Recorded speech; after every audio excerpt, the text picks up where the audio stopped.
mom loved old gospel and the 50s rock and roll. Dad loved outlaw country and he listened to WKKN radio. We grew up on everything from Merle Haggard to Kitty Wells. We heard about the jukebox and we heard about church bells. Then I found the Eagles and Leonard Skinner caught my ear. I can still tell you how I felt, but I still can't recall that year. We listened to some Kansas and James Taylor I'd like to mention. The music was getting better, or at least it got my attention. I was born back in the 60s and the 70s were pretty great. If you didn't get to live then, I'm sorry you were born too late. It was the music explosion, all the great stuff was being made. Hank Jr. and his rowdy friends were laid out in the shade. I found a group called AC/DC about the time I found marijuana. I wasn't sure why the attraction, but I said yes when it said, "Do you wanna?" They both grabbed a hold and they took me for a ride. And I'm here to tell you folks, music holds something deep inside. Then I found a Christian church, or I guess God brought it to me. You see, Dad was pretty sick by now, and we felt the storms to breathe.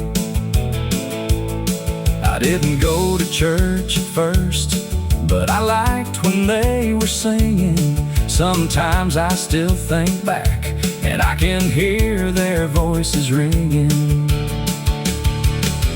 Music has always spoke to me, and Jesus always knew my story.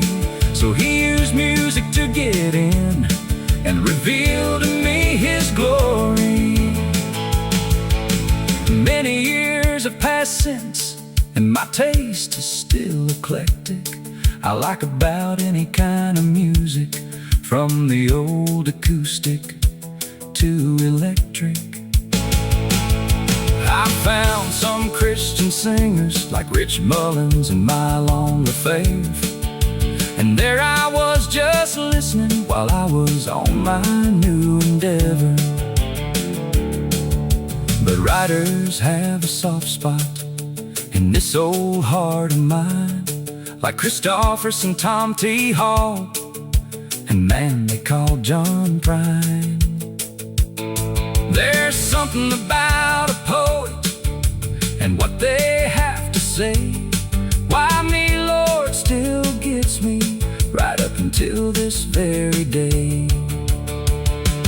So my taste might be eclectic, yes, I like all kinds of stuff. And I'd love to hear your story, even if it's been kinda tough. We all can make it through life with the help of Jesus Christ. We all have our own story, but no one's given a bigger sacrifice. So tell us your grand story, then share it far and wide. I hope you all meet Jesus before the day you die.